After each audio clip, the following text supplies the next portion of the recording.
Okay, good day. Today is the daf for today is Nedarim daf Samach Vav. We will begin at the beginning of the Gemara on the bottom of Samach Hayim Bet. Third day of my sharing the daf while on vacation.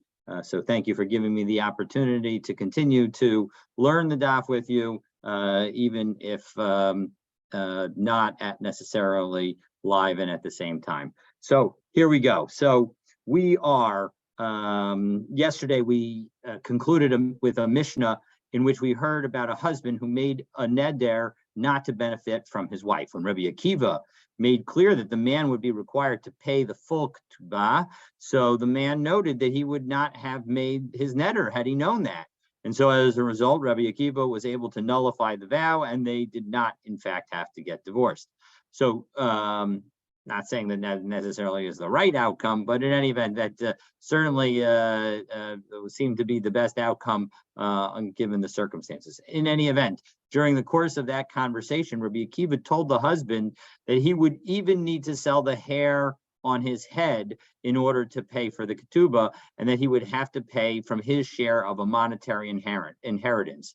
And as we mentioned yesterday, although today we treat all property as pledged for the ketubah, that is due to rabbinic decree during the time of the Gaonim. Biblically, the rabbis held that only real property was pledged to pay the ketubah. And so the Gemara therefore opens by asking about the implications of Rabbi Akiva's ruling regarding his view of movable items being pledged for the ketubah. So we pick up with the Gemara. Again, bottom 1, 2, 3, 4, 5, 6 lines up from the bottom of Samach Hayim Bet.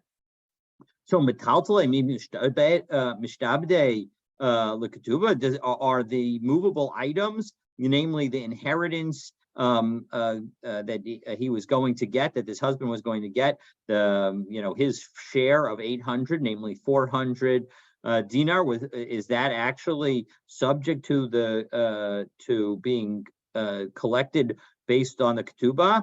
So Amar Abaye, because presumably not so, because the rabbis, the majority of position is that only real property is pledged. So Amar Abaye, karka shavash monamayas dinar. No, when it said that there was an inheritance, it didn't mean that the inheritance was in cash, but rather the inheritance was property, and so therefore that property was effectively pledged to the wife. Hakatani Sa'ar Rosho. Well, 1 second, what about the reference to the hair on the head?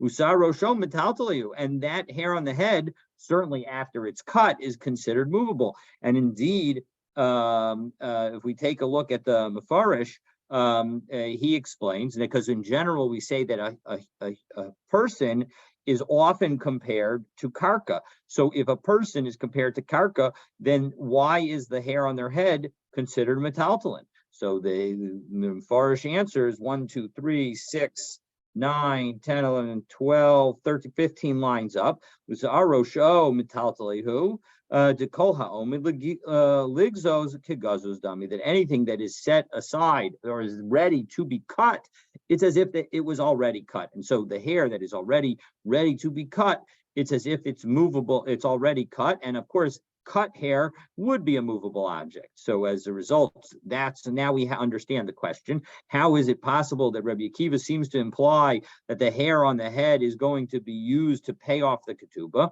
So the answer is that that's not exactly what Rabbi Akiva meant. Hachikamer, this is what he's saying. That even if you're left with no money, so that what you need to sell your hair on your head in order to eat, that is still going to be a situation where you need to sell your hair in order to make sure that the other money that you have can be used to pay the ketubah. And so that's the implication, and not saying that in fact metaltalin are pledged for the payment of the ketubah. So Shama Mina Ein Misadrin Levalcho. Well, 1 second, does that show that we don't do a seder, we don't organize a person's debts, and this refers to if we take a look here in the Mefarish, so the Mefarish says, Shmamina ein misadrin levalcho, kolomer dehakol go b'mimenu, that everything is taken from him, v'noslin levalcho vo, and is paid to the creditors. Because after all, Rabbi Akiva is saying that you will even have to go down to the situation where you have to sell your hair in order to be able to eat. And now, so what's the nature of the question? Well, we have the following principle: b'meseches erichin u'b'b'metzia, d'menichin lo kli tashmisho umata umapetz v'shulchan umazon lamed yom. That we have a principle that in general we don't require somebody to go that to give up every single asset they have.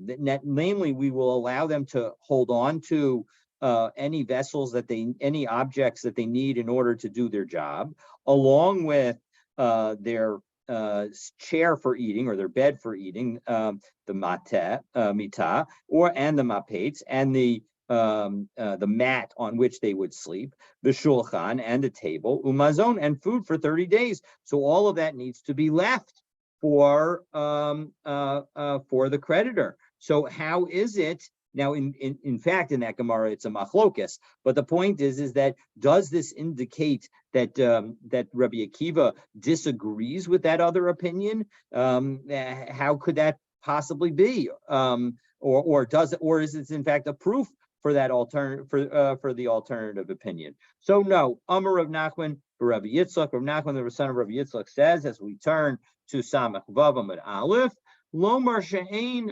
makrayin shtar ksuba. No, what he's saying, what Rabbi Akiva is saying, is that we don't rip up the shtar ksuba. So what exactly does that mean? So let's take a look in the Ran. 1/2 of the widest lines in the Ran. Kolomar ein hachinami de misadrin, that in fact we do set up an order of the person's debts, meaning that we do allow them to retain certain assets in order to make sure that they have at least 30 days of food and that they'll be able to survive and continue to work, so that they don't have to give up their work equipment.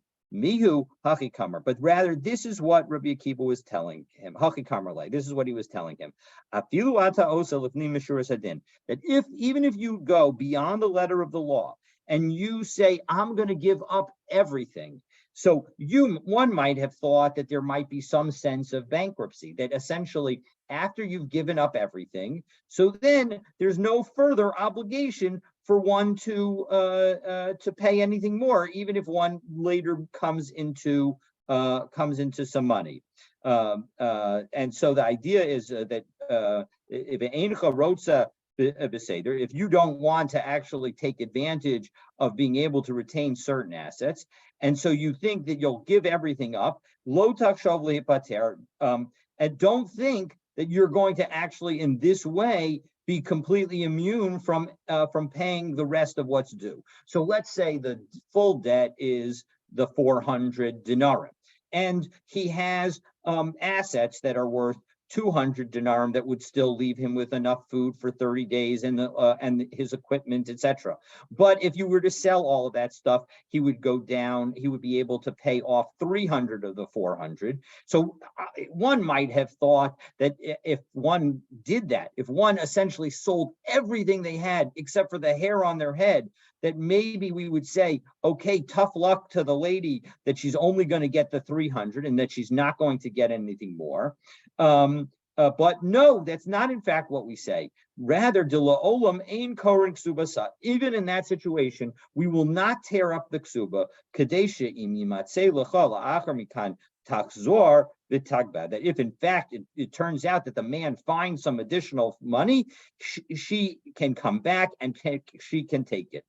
Because you might have thought that maybe it would be like an erichin vow, where we say nasan sela, that if you only give a sela because that's all you have, the hashir, and then you become wealthy, ein lo alav kolum. There's no further obligation to pay anything more. But v'sador erichin gamrinan light. Hani Milila Inyan Sador, Avala Inyan Hasag Yad Lo. That when it comes to the this kind of ordering of payments, that might be the case, but here when it comes to his affordability, so then that's not the case. So the bottom line is that here we would say that he would be still able to have additional funds collected from him, meaning that we don't tear up the ketubah. The woman would get to hold on to the ketubah. We would probably mark it in order to indicate what had been paid. But the bottom line is that he would not have get out from under the debt, and that was what Rabbi Akiva was trying to tell the husband, that even if you were to try and go lifnei mishuras hadin and say that, you know what, I'm not going to hold on to anything, we would still require him to pay the full amount if he gained additional funds. And so he's not going to be able to sort of use a bankruptcy type approach and say, I declared bankruptcy, I didn't have anything left, and so now that I have new funds, I get to keep them. So no, that's not the case. He will need to pay up whatever is left of his debt to his wife.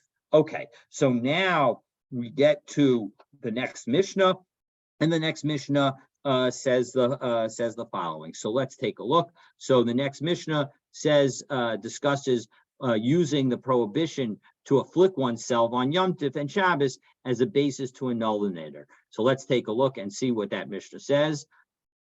Okay, so potchim b'Yom Tovim v'Shabbatot. We can use the existence of Yom Tov and Shabbos as a basis. And so what does that mean? So let's take a look at the top Ran on Samach Vav Amud Aleph. Potchim b'Yom Tovim she'omrim lo. We can tell a person, Ilu hayita yodea she'asur lehitzta'er b'Shabbat. If you had known that in fact it was prohibited to cause yourself pain on Shabbos, hayita noder, would you have made this vow? So I amar lav matirinoto. If in fact he says no, I would not have made the neder, well then we will allow the neder to be annulled. And so that's the explanation. And so now we continue on. Barishonah hayu omrim. Now originally the rabbis thought the following: Otan hayamim mutarin. That when we said that somebody had made a neder that caused himself pain on Shabbos and Yom Tov, let's say he said that he would not have any wine, and now it's a Shabbos and Yom Tov, and he's depriving himself of the wine. So we would say that maybe on those days we will allow the person to have wine. Ushar kol yamim asurim, but on the other days he would remain forbidden. But then, in fact, Ad Sheba Rabbi Akiva, until that was what we thought originally. But then Rabbi Akiva came and he taught, V'limade, and he taught us Neder Shehuter Miklalo Huter Kulo, that if a part of a neder is nullified, well then the entire neder is nullified entirely. So let's take a look, and both the Rush and the Ran offer explanations. So let's take a look at the Ran, third line down in the from the top of the Ran.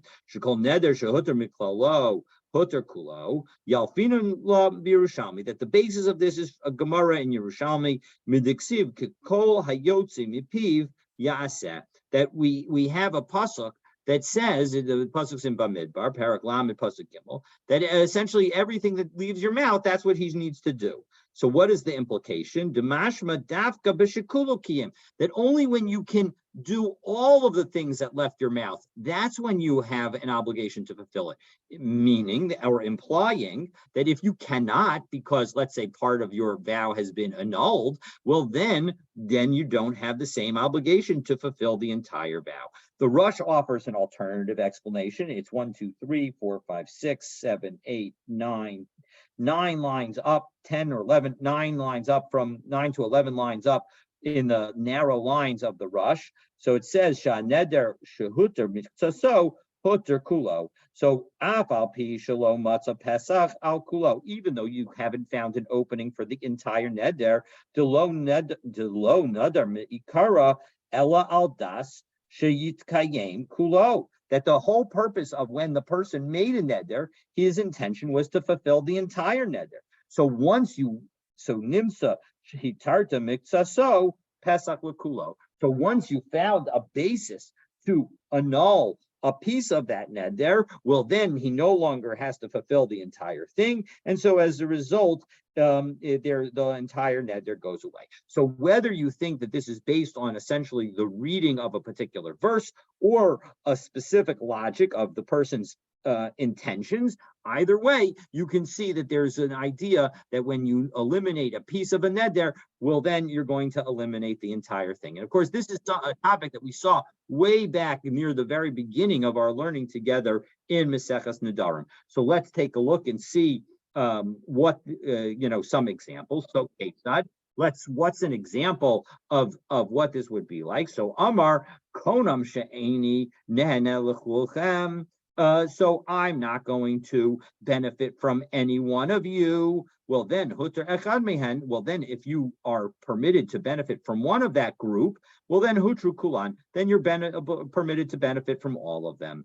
Now, what happens if it's not quite that language? If you didn't use that generalization language of everyone, she'eni nana lezeb lezeb. If you say I'm not going to benefit from this person from A, and I'm not going to benefit from B, and I'm not going to benefit from C, etc., from A, from B, from C, well, hutar harishon hutru kulan. Well, then, because you're not repeating the entire vow each time, but rather saying I'm not going to benefit from A or from B or from C, well, then, as long as once you've eliminated one, everything else is based on that first one, and so as a result, everything else is permitted. However, huta ha'acharon, if you did just get off the last one, ha'acharon mutar b'chulan asurin, but then all the earlier ones would be permitted because they are not covered. It's only the last one that you eliminated. And similarly, hutar hemsa'i hemenu ulumata mutar hemenu ulumala asur. So if you got run of the middle ones, if let's say you had A, B, and C, and you got B to be mutar, well then B and C would be mutar, and A would still be asur.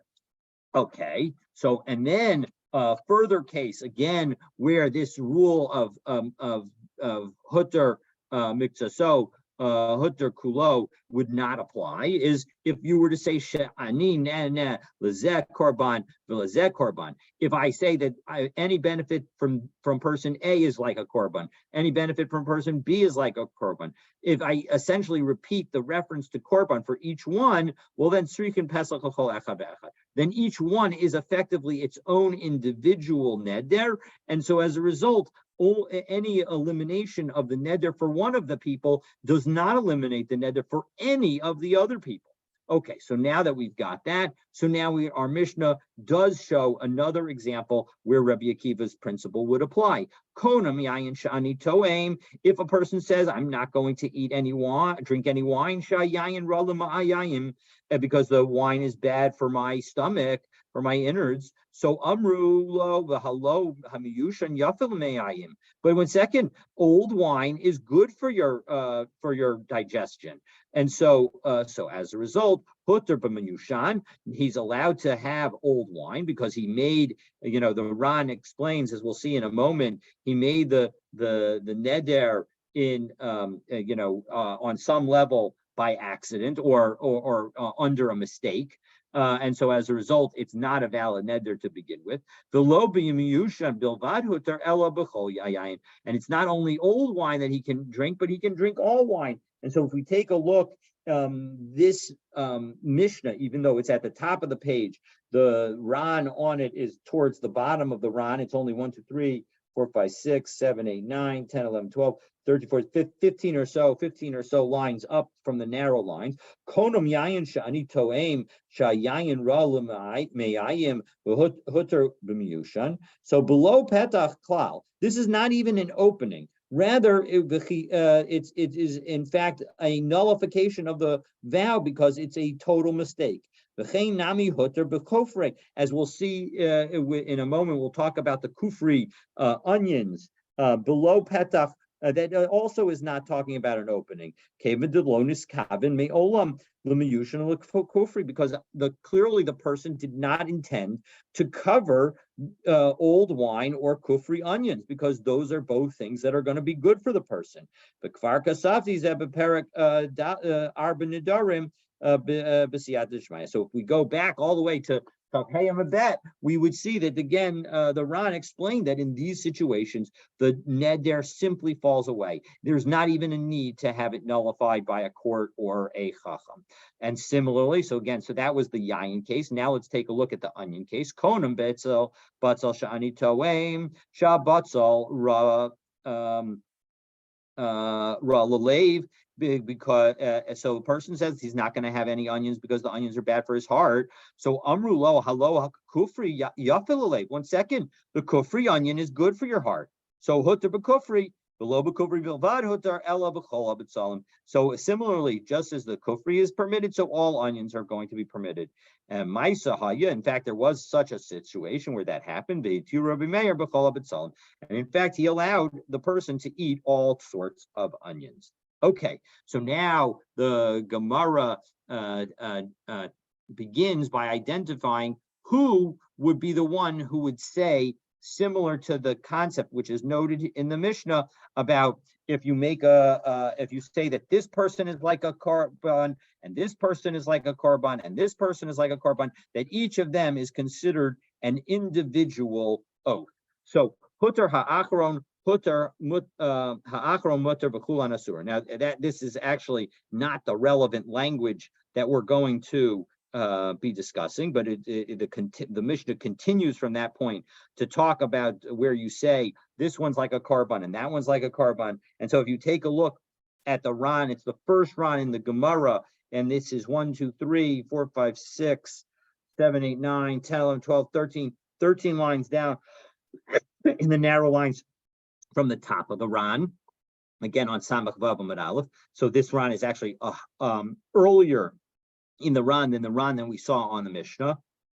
So Mantana, who's the Tana? It's referring to the situation where we learned in our Mishnah that this one is like a korban and that one is like a korban. And we said, that in that situation, you need to find a basis for each individual to be permitted. And if you find the basis to annul the vow with respect to person A, it will not affect anybody else. And if you find a basis to annul the vow with respect to person B, it will not affect anybody else. Doesn't make a difference, whatever the order is, doesn't make a difference. Each one is viewed as its own vow. Alma de la olam lo havi parta ela midikar korban akol chad v'chad. So what do we see? We see that that the only time that they're viewed as not viewed as a single unit is if you reference the korban for each one of them.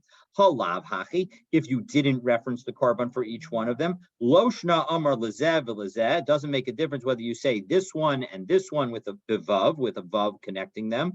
Oh, lezeh below vav, or you say this one without actually an and between them. Kalala havi, it's still a group.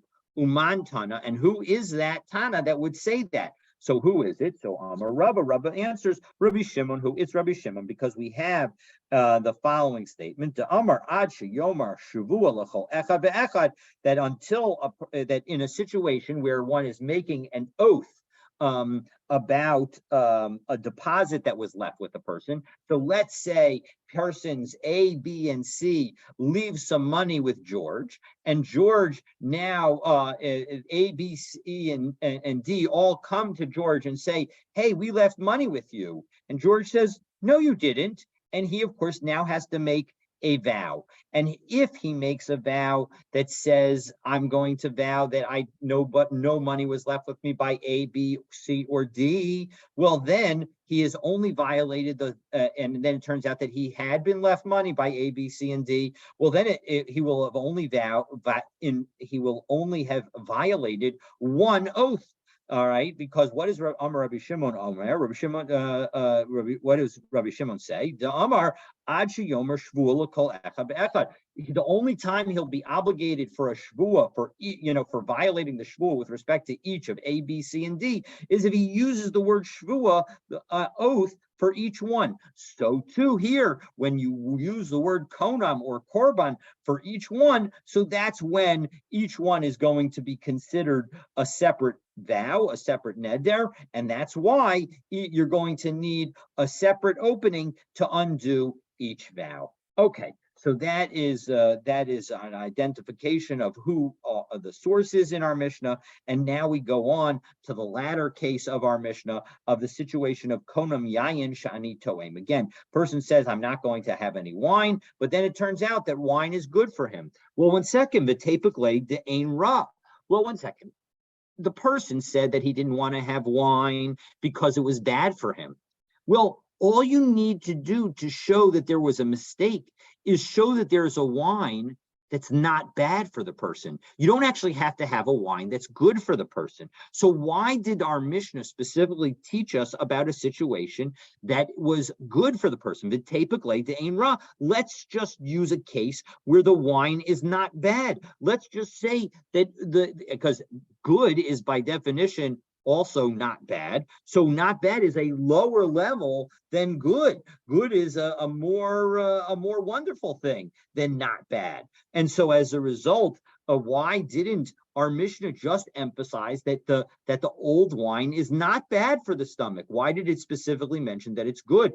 So Rebbe Abba v'od yafa katani. No, don't think that it's not true that not bad was enough. In fact, saying not bad would have been enough, but it was also telling us a wonderful and important thing, that old wine, the aged wine, is actually good for the digestion. Okay, so konam batzel shani toem shabatzal. And so similarly with respect to the onion case, but typically to ein ra, again, why not just say that it's not bad for you? So Amar Rabbi Abba, again, Rabbi Abba says, oh, yafa katani, it was telling us that in fact the kufri onion is actually good for you and good for your heart. So as a result, that's why they went beyond saying that it wasn't bad. It went so far as to say that it was good. Okay, so now we get to the next Mishnah, and the Mishnah begins with other bases for eliminating neder that would result in divorce. Now remember that we had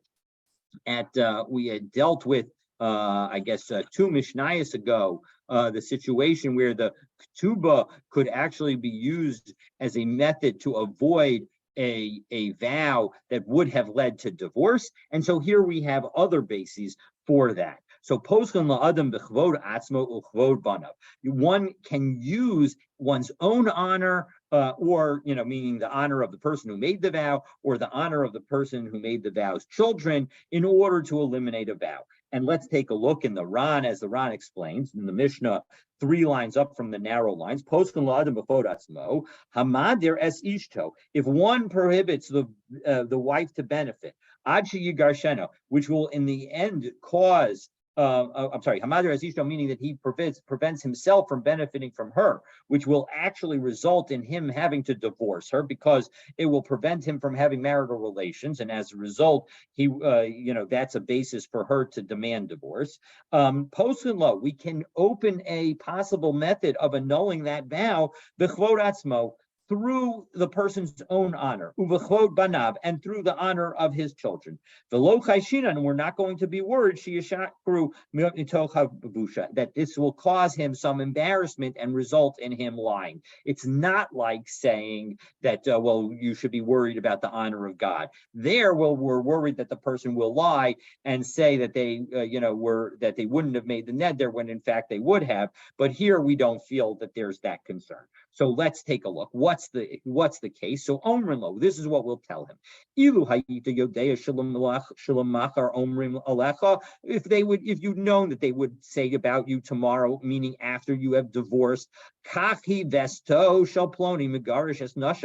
look, this guy is a divorcer. He has no ability to commit to people. And so as a result, he's not really trustworthy. He's not a good, honorable person. So, that could be a basis for him to say, oh, I regret doing so. Or if I had known that people would say that about me, I would not have made the vow. I would not have made the neder.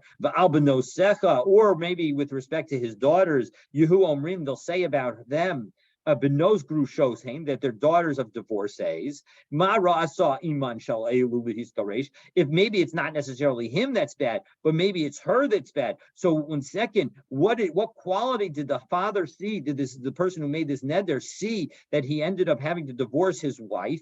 And maybe the daughters have those same qualities. And so if the person who made the vow and is about to be required to divorce his wife says, listen, if I had known that that was going to be what people would say about me or about my children, I would not have made the neder. That is a sufficient basis to say that the neder is not it can be annulled. All right, so that's situation number one. Now we're going to talk about situation number two. Now we're going to discuss the language that we mentioned yesterday about mistakes. So here we have konam sha'ani noses plonis keura. I'm not going to marry this woman. I swear that I'm not going to marry this woman because she's not so pretty. She's ugly, in fact.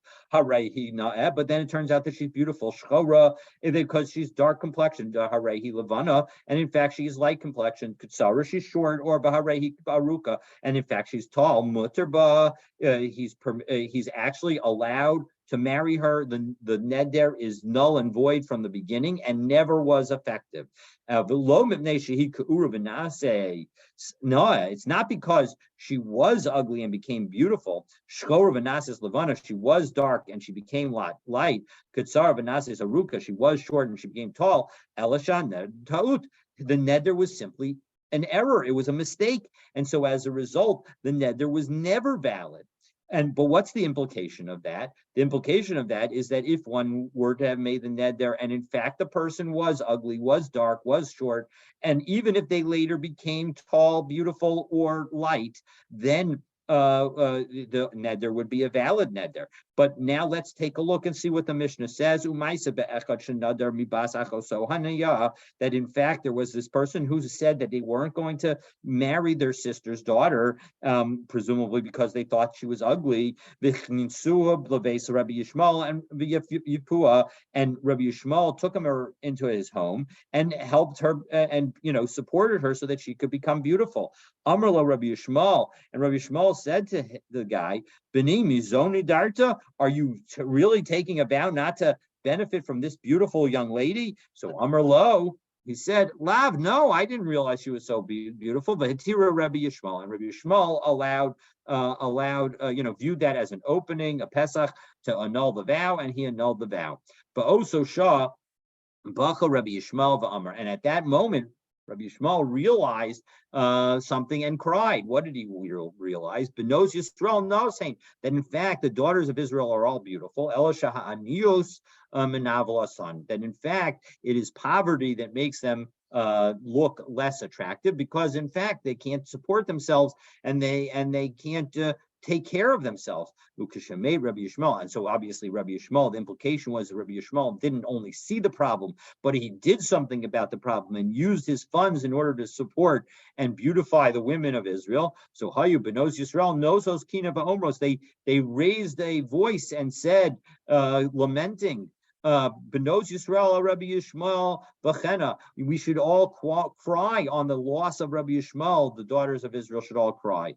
B'chein hu omer b'Shaul, just as it was said by Shaul, Benos Yisrael El Shaul B'chena, that they cried about the death of Shaul. So in second, the Gemara again asks the question that we hinted to when we read the Mishnah. Maisa Listor, the story actually seems to contradict, because the story involves a woman who was not beautiful that then became beautiful, and we said specifically that that was not the case that we're talking about, but rather a case of mistake. But here it wasn't really a mistake. Now, of course, you could answer that in fact it was a mistake, because the fact that she could have been made beautiful is an indication that she is beautiful. But in any event, that's not the way the Gemara says, but rather the Kasuri Mechsara, Tani, that in fact Rabbi Yishmael is disagreeing. Rabbi Yishmael says, Afilu ke'ura v'nasis noah, even if a person is ugly and is made beautiful, shkor v'nasis levana, dark and made like tsar v'nasis aruga, just short and made tall, meaning they give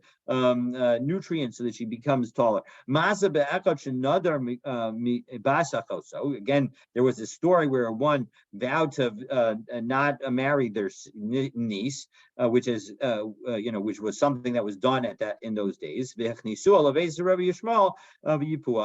Rabbi Yishmael beautified her, and so as a result, now we can see that in fact this is a story of that contradicts the beginning, that is intended to contradict, because Rabbi Yishmael's view is that this provides a basis to find an opening. Now it's interesting, if in fact we were to say that this is actually an opening rather than a mistake, so then what Rabbi Yishmael is saying is that the ability to look beautiful is something that is inherent in all people, and so as a result, it should never be viewed as something that is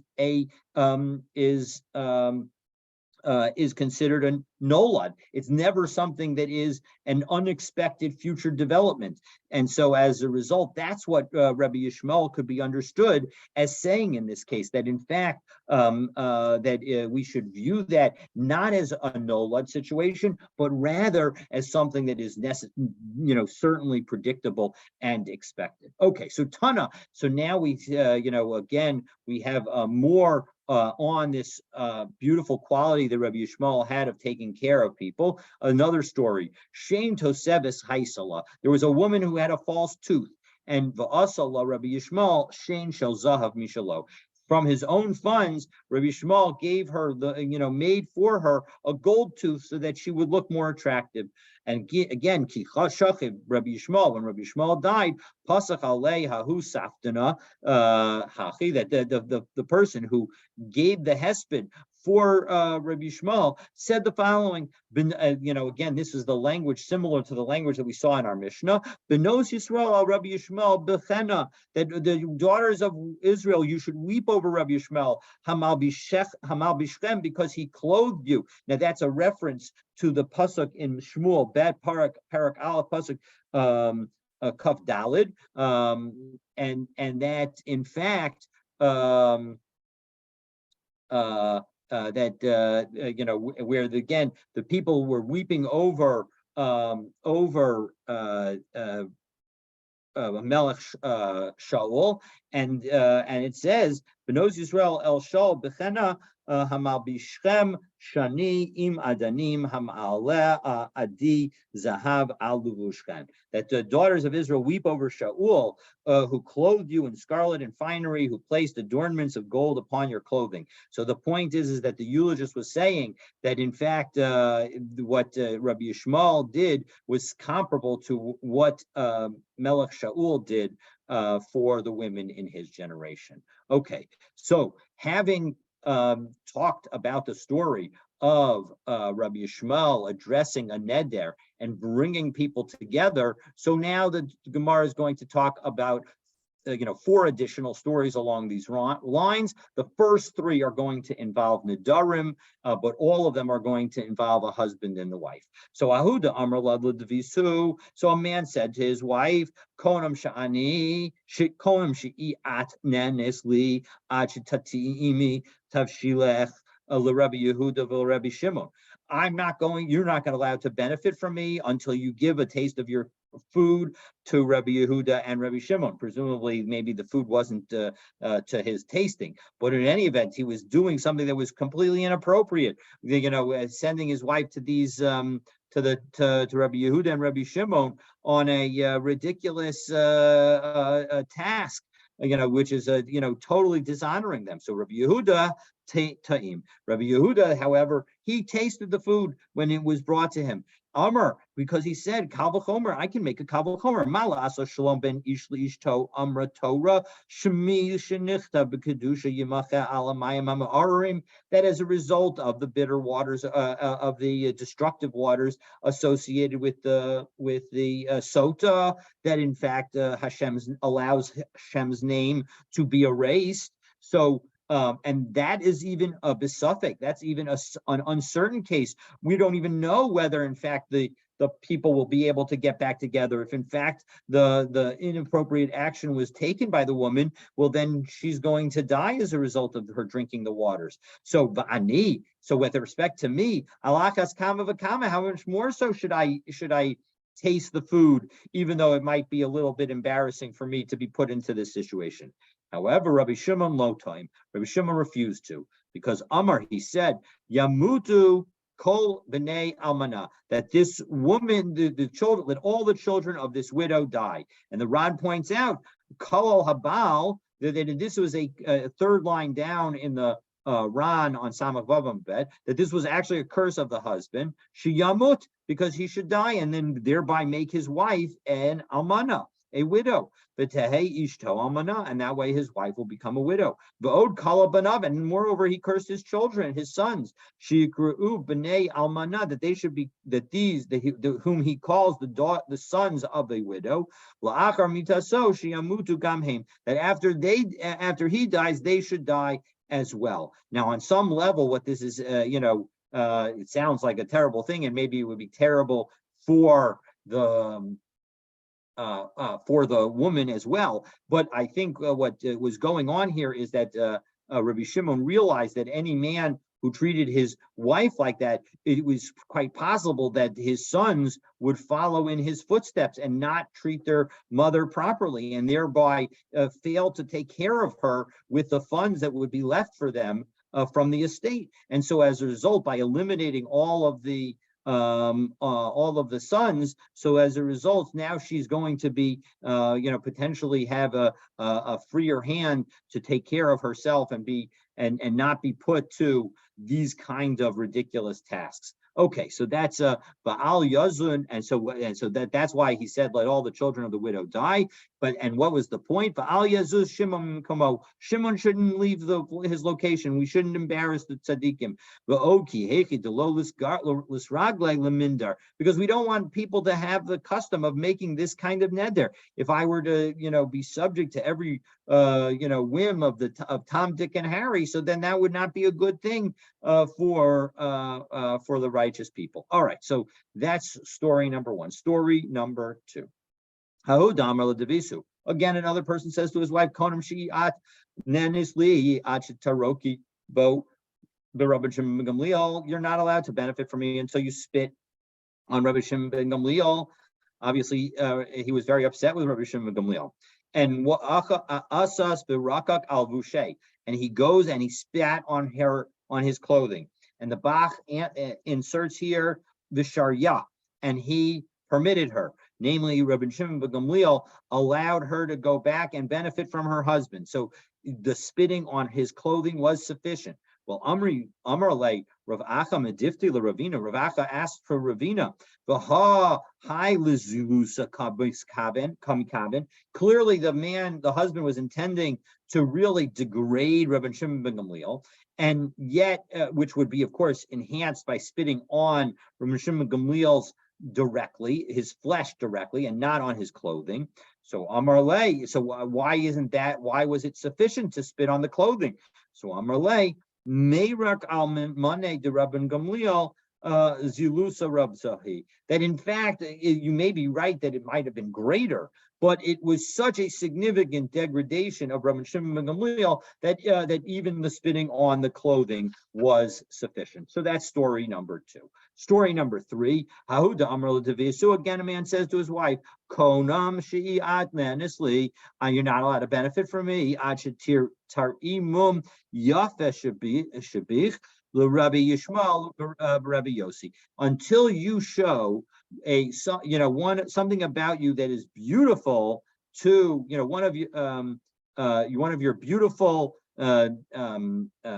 blemishes to Rabbi Yishmael, the son of Rabbi Yossi, you're not allowed to benefit from me. Now that looks like it's going to be an impossible task, because let's see what happens. So Amar Lahem, Rabbi Yishmael asked, Shema Roshanad, maybe she has a beautiful head. Amru Lo Sagal Gal. No, it's a round. It's not a beautiful head. Shema Arana. Maybe she has beautiful hair.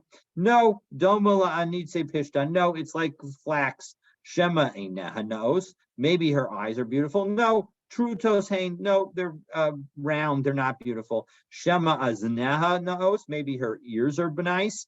No, Kfulos Hain. No, they're doubled. So Shema Chotmana, no, maybe her nose is nice. No, Balam who it's squeezed, it's closed. Shema Sifsoseha nose, maybe she has nice lips. No, Avos they're thick. Shema Tzavara, maybe she has a nice neck. No, Shakot who it's short. Shema Kuresa, no, maybe she has a big, beautiful mid section. No, Tzava, it's bloated, it's fat. Shema Ragleha, no, maybe she has nice feet or legs. No, Rachavos Kashel Abza, no, they're wide like a geese. So Shema Shmana, maybe she has a nice name. No, Lichluchis Shma, her name is Lichluchis, which means soiled. So Amar Lahen, so actually based on that, Rabbi Yishmael, the son of Rabbi Yossi, said, "Oh, I've got a great idea. Yafa Korinota Luchluchis." No, I found something beautiful in her. It's her beautiful name because Shehim Luchlechas B'Mumin, that the name fits her. And as a result, because the name fits her, so as a result, that name is beautiful for her, the Sharia. And as a result, Rabbi Yishmael permitted her to go back and benefit from her husband. Okay, a final situation. Again, this one does not involve an oath, but it still involves a one of the Chachamim who treats a person very nicely and takes care of the Jewish people and highlights that love that all tzaddikim must have for every Jew. So Ahu Bar Baval the Salik La'ara the Yisrael Nasib Itza. So there was this guy who left Bavel for Eretz Yisrael and took a wife in Eretz Yisrael. Well, the fact that he was from Bavel and she was from Eretz Yisrael resulted in a lot of miscommunication, as we will see in a moment. Amar la b'shilei trei talfei, make for me trei talfei. Now his intention was to make some lentils, a couple of lentils, but trei also means two. Well, b'shilei le trei talfei. So he cooked for him exactly two lentils. Rasech Allah. So he became angry. Lamachar Amar la. So the next day he says to her, b'shilei griza, cook for griva, cook for me a full amount. So b'shilei griva, and in fact, she cooked for him a full amount, but in fact, it was so much that that there was more than he could deal with. So he had only intended for her to cook enough that more than the two that he'd gotten the previous day. So Amar La. So then he said, "Listen, the next time he said to her, Zile Aituli Tre Butsini, go get me two melons." Because butsini means melons, but the problem is it's aslos va'aitile trei shrage. She bought him two lamps because shrage lamps also can be referred to as butsine. Amar La. So he said to her, Zile Tavri Yashon al Resha de Baba. Go break these on the top of the doorway. Well, she didn't think that he meant the top of the doorway. She thought he meant Hava Yosef Baba ben Buta Abava. That Baba ben Buddha was sitting at the doorway trying a case, and so he was ruling on a particular matter. Azlas betavras yashon al reshe, and she went and broke the lamp on top of Bava ben Buddha's head because he said to break it on Resha de Bava. Now, of course, he meant the top of the doorway, but she understood him to mean on Bava's head. So Amar Allah, so Bava asked Ma'adain Abdat, why did you do this? Amrale Kach Tzivane Bali, my husband told me to. Amar At Asis Ritzon Balech, it's so wonderful that you did what your husband asked. Hamakom Yotzi Mimech Shnei Vanim Bivava ben Buta, Kivava ben Buta, that you should have two sons like Bava ben Buta, that you essentially that what clearly is going on here, right? Bava ben Buta clearly recognized that this is all due to miscommunication, and this miscommunication is causing anger and strife within the house, and so as a result, what happens? But Bava ben Buta says you should have children like me who have patience, that even though you've broken the lamp on top of my head, I recognize where that is coming from. And it is not coming from any sort of anger or animosity, but rather just from a miscommunication. And so as a result, you should have children that recognize that and have that level of understanding. And that way, that will bring peace to the Jewish people. And now we're ready to begin the 10th perek of Nedarim, which will start, God willing, tomorrow. So stay tuned for that.